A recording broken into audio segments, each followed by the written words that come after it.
Hello दोस्तों, मैं शिवम कुमार अपने YouTube चैनल इसवी कोचिंग क्लासेस में आपका हार्दिक स्वागत एवं अभिनंदन करता हूं। तो आज हम पढ़ेंगे क्लास 12th की फिजिक्स में प्रकाश का ध्रुवण, है ना। तो चलिए प्रकाश का ध्रुवण पढ़ते हैं और देखते हैं कि ध्रुवण क्या होता है, ध्रुवण किसे कहते हैं, यह कितने प्रकार का होता है ना, और जो कि आपके एग्जाम में आता है। ठीक है, तो चलिए इसको बिना देर करते हुए शुरू करते हैं और देखते हैं इसमें क्या कह रहा है। ठीक है,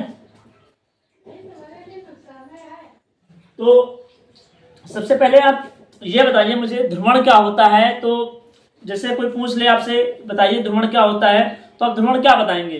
तो ध्रुवण वह प्रक्रिया होती है जिसमें अध्रुवित समतल प्रकाश को ध्रुवित समतल प्रकाश में बदला जाता है। ठीक है, तो ये आपका ध्रुवण होता है। फिर ऑप्शन में 1 नंबर में पूछ लेते हैं कि बताइए प्रकाश हमारी कैसी तरंग है, अनुप्रस्थ तरंग है या अनुदैर्ध्य तरंग है। तो आप बताएंगे 1 नंबर में पूछ लेता है कि प्रकाश कैसी तरंग है, तो आप बताएंगे प्रकाश हमारी अनुप्रस्थ तरंग होती है। ठीक है, अनुप्रस्थ तरंग है ना, अनुदैर्ध्य नहीं, अनुप्रस्थ तरंग होती है, प्रकाश हमारी अनुप्रस्थ तरंग होती है। ठीक है, तो चलिए देख लेते हैं ध्रुवण क्या है। तो ध्रुवण वह प्रक्रिया है जिसमें अध्रुवित समतल प्रकाश को ध्रुवित समतल प्रकाश में बदला जाता है ना। ये देखिए मैंने लिखा है बदला जाता है। ठीक है, अब ये अध्रुवित समतल प्रकाश और ध्रुवित समतल प्रकाश ये क्या होता है, तो चलिए हम इसको भी आपको समझा देते हैं ना कि ध्रुवित समतल प्रकाश क्या होता है, अध्रुवित समतल प्रकाश क्या होता है। ठीक है, तो ध्रुवित समतल प्रकाश मीन्स वह प्रकाश जिसमें प्रकाश के कण, समझिएगा, अध्रुवित समतल प्रकाश वह प्रकाश होता है या वह प्रक्रिया है जिसमें प्रकाश के कण सभी दिशाओं में कंपन करते हैं। मीन्स इधर भी जाता है, इधर भी जाता है, इधर भी, इधर भी, इधर भी, तो सभी दिशाओं में प्रकाश के कण क्या करते हैं, कंपन करते हैं। तो यह प्रकाश आपका अध्रुवित समतल प्रकाश कहलाता है। ठीक है, और यहीं पर अगर मैं पूछ लूं कि ध्रुवित समतल प्रकाश क्या होता है, तो आप बताएंगे ध्रुवित समतल प्रकाश वह प्रकाश होता है जिसमें प्रकाश के कण केवल एक ही दिशा में कंपन करते हैं, केवल एक ही दिशा में कंपन करते हैं, उसे हम ध्रुवित समतल प्रकाश कहते हैं, है ना, प्लेन पोलराइज्ड लाइट। इसे संक्षिप्त में PPL के नाम से भी जाना जाता है। ठीक है, तो ये रहा आपका ध्रुवित अध्रुवित समतल प्रकाश, ध्रुवित समतल प्रकाश, है ना। तो आप बता लेंगे ना कि ध्रुवित मीन्स क्या होता है ध्रुवण। तो ध्रुवण वह प्रक्रिया है जिसमें अध्रुवित समतल प्रकाश को ध्रुवित समतल प्रकाश में बदला जाता है। क्या हो जाएगा, ध्रुवण हो जाएगा। यह प्रक्रिया ध्रुवण कहलाती है। यह बदला कैसे आता है, तो एक यंत्र लगाया जाता है जिसको बोलते हैं टूरमैलिन। ठीक है, तो टूरमैलिन से कंपन सिर्फ वही तरंगें निकल सकती हैं जो इसके लंबवत दिशा में होती है। तो मीन्स अध्रुवित तो सभी दिशाओं में कंपन कर रही है। तो इन जो प्रकाश के कण होते हैं वो टूरमैलिन से वही गुजर सकते हैं जो इसके टूरमैलिन की लंबवत दिशा में होते हैं। तो लंबवत दिशा में है तो यहाँ से निकल जाएंगे, बाकी जो रह जाते हैं उनको नहीं जा पाते। तो यही प्रक्रिया में इसको छान कर को तो अध्रुवित को समतल ध्रुवित में बदलने की प्रक्रिया क्या कहलाती है, ध्रुवण कहलाती है। अध्रुवित क्या होता है, तो जिसमें प्रकाश के कण सभी दिशाओं में कंपन करते हैं, अध्रुवित समतल प्रकाश कहलाता है। और ध्रुवित समतल प्रकाश क्या होता है, जिसमें प्रकाश के कण केवल एक ही दिशा में कंपन करते हैं, उसे हम ध्रुवित समतल प्रकाश कहते हैं। तो उम्मीद करते हैं कि आपको यह समझ में आया होगा। अब आप देख लीजिए कंपन तल किसे कहते हैं ना। चलिए कंपन तल आपको बता देते हैं। तो समतल ध्रुवित प्रकाश में वह तल जिसमें प्रकाश के संचरण की दिशा और कंपन की दिशा स्थित होती है ना। प्रकाश के संचरण की दिशा और कंपन की दिशा, है ना, ये देखिए कंपन की दिशा दोनों ही स्थित होती हैं, उसे हम कंपन तल कहते हैं। कंपन क्या, वाइब्रेट करना है ना, वाइब्रेट करना है। आपका फोन आता है तो वाइब्रेट करता है, साइलेंट लगा दीजिए, वाइब्रेट होता है। तो वैसे कंपन की स्थिति होती है ना। तो यहाँ पर आपका ये हो जाएगा ध्रुवण, अध्रुवित समतल प्रकाश, ध्रुवित समतल प्रकाश और कंपन तल, है ना। तो उम्मीद करते हैं कि इतना आपको समझ में आया होगा।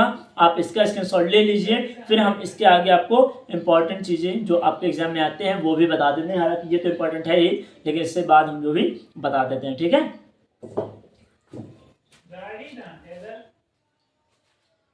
तो आइए दोस्तों, अब हम शुरू करते हैं। और ये आपके क्वेश्चन में पूछ रहे थे कि ब्रूस्टर का नियम क्या होता है ना। तो चलिए ब्रूस्टर का नियम पढ़ते हैं। आखिर ब्रूस्टर कौन थे? तो ब्रूस्टर एक वैज्ञानिक थे जिन्होंने सन 1811 ईस्वी में इन्होंने अपना नियम दिया था। ठीक है, इस नियम में क्या होता है तो देखिए, सन 1811 ईस्वी में ब्रूस्टर नामक वैज्ञानिक ने पारदर्शी माध्यम के अपवर्तनांक और ध्रुवण कोण के मध्य के बीच में एक संबंध प्रतिपादित किया, एक संबंध का प्रतिपादन किया, जिसे ब्रूस्टर का नियम कहते हैं। ठीक है, अब इसमें क्या है आखिर तो देखिए, लिखा किसी पारदर्शी माध्यम का जो अपवर्तनांक होता है उस माध्यम के ध्रुवण कोण तथा स्पर्श ज्या के बराबर होता है। जो ध्रुवण कोण होता है वो स्पर्श ज्या के बराबर होता है। तो इसीलिए फार्मूला बनता है n बराबर tan IP, जहां n आपका अपवर्तनांक होता है और IP आपका ध्रुवण कोण होता है। ठीक है, तो इसके मैं इस फार्मूले पर क्वेश्चंस आते हैं, न्यूमेरिकल आते हैं, तो उनको मैं आपको बता दूंगा। ठीक है, तो आप ये स्क्रीनशॉट ले लीजिए ब्रूस्टर का नियम। फिर हम आपको इसके आगे कुछ न्यूमेरिकल से बता देते हैं और एक डेरिवेशन है जो कि वो भी मैं आपको बता देता हूँ, ठीक है, ताकि एग्जाम में आए तो वो आपका छूटने नहीं पाए ना। तो आप इसका स्क्रीनशॉट ले लीजिए, फिर हम वो आपको करा देते हैं। ठीक है,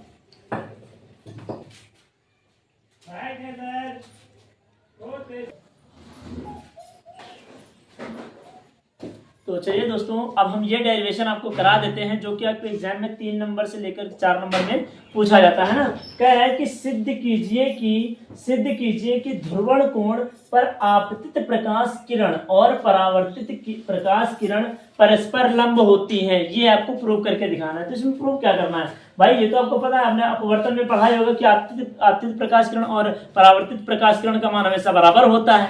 ये तो आपने पढ़ा है ना, तो चलिए प्रूव भी करके दिखा देते हैं। तो मैंने देखिए यहाँ पर कोई किरण ले ली है ना, यहाँ से देखिए ये आध्रुवित प्रकाश है, यहाँ से देखिए जाए तो यहाँ सबसे ध्रुवित प्रकाश में बदल रहा है। आप देख रहे हैं जो हमारा ध्रुवण कोण है यहाँ पर वो IP है, आप देख सकते हैं IP, और ये हमारा R है जो कि परावर्तन कोण होता है। ठीक है, तो चलिए हमें प्रूव करना है ना, तो हम इसको प्रूव करके दिखा देते हैं।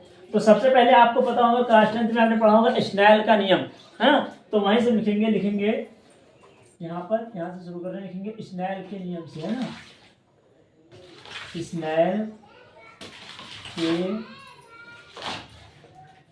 नियम से, है ना, स्नेल के नियम से। चलिए स्नेल का नियम क्या होता है हमारा?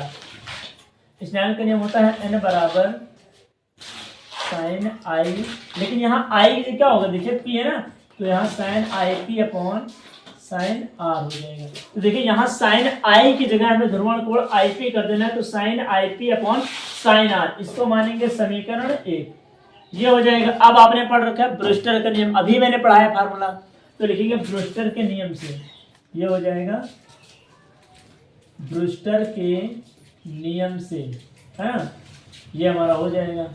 तो देखिए इसमें क्या होता है, इसका फार्मूला क्या होता है, n बराबर tan IP, तो ये मैंने लिख दिया n बराबर tan IP, ये तो होता है। आप tan को तोड़ लीजिए, ट्रिग्नोमेट्री में पढ़ा होगा, tan को किस में तोड़ेंगे, साइन अपॉन कॉस में। तो यहाँ n बराबर क्या हो जाएगा, n बराबर साइन IP अपॉन में कॉस IP, क्योंकि साइन और tan को तोड़ेंगे, IP तो दोनों में आएगा ना, तो ये हो जाएगा। इसको मान लीजिए समीकरण 2, है ना।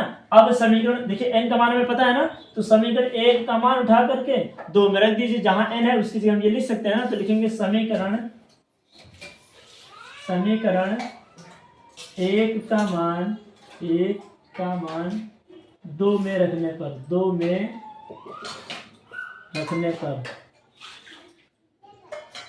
समीकरण 1 का मान 2 में रखने पर, तो चलिए उठा के रख दीजिए, यहाँ n है वहां रख दीजिए साइन IP अपॉन साइन, ये हो जाएगा R, और ये क्या हो जाएगा, ये तो आपको हो जाएगा sine IP upon sine IP, है ना, ये हो जाएगा। तो IP से IP हमारा कैंसिल हो गया, तो बचेगा क्या, साइन R बराबर साइन IP।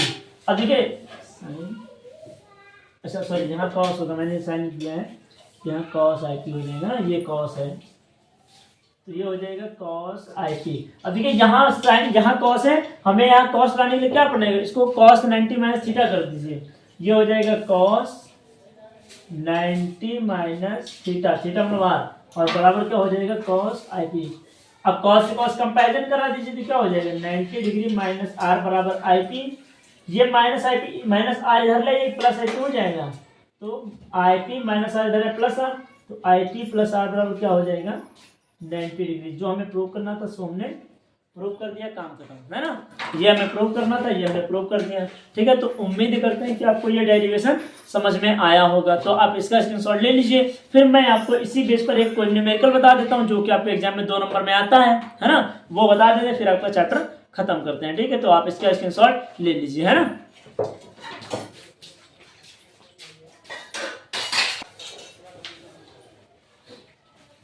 तो आइए बच्चों, आइए दोस्तों, अब ये हमारा है पहला न्यूमेरिकल। इसमें दिया है किसी पारदर्शी माध्यम का अपवर्तनांक √3 है तो ध्रुवण कोण और अपवर्तन कोण का मान हमें ज्ञात करना है। मतलब n दिया है और हमें IP निकालना है और R निकालना है। तो कैसे निकालेंगे, चलिए कोई बात नहीं, हम आपको बताते हैं, ठीक है।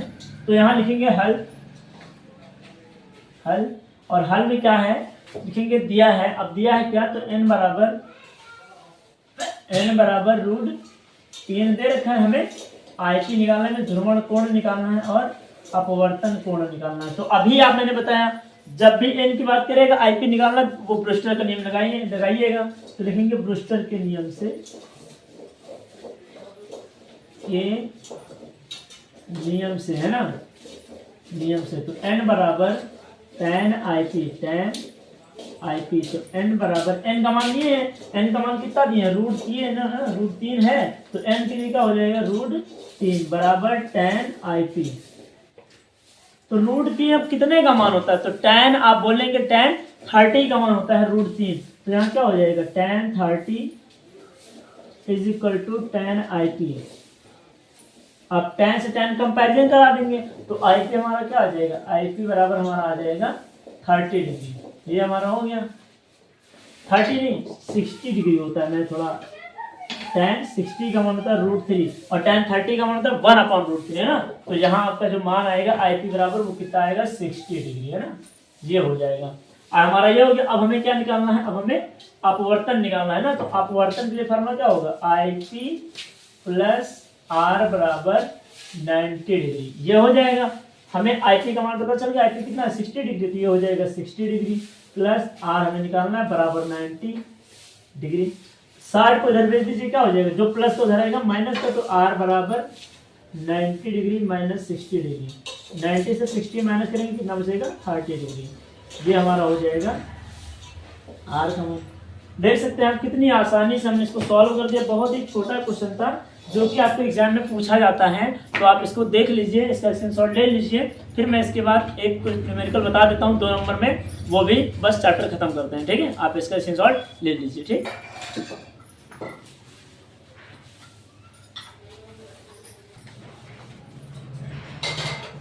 तो आइए दोस्तों, अब हमारा दूसरा क्वेश्चन है, किसी माध्यम के लिए ध्रुवण कोण 30 डिग्री है तो अपवर्तनांक ज्ञात कीजिए, है ना। अपवर्तनांक में n ज्ञात करना है, तो कुछ नहीं करना, ब्रूस्टर का नियम लगा दीजिए, काम खत्म, है ना।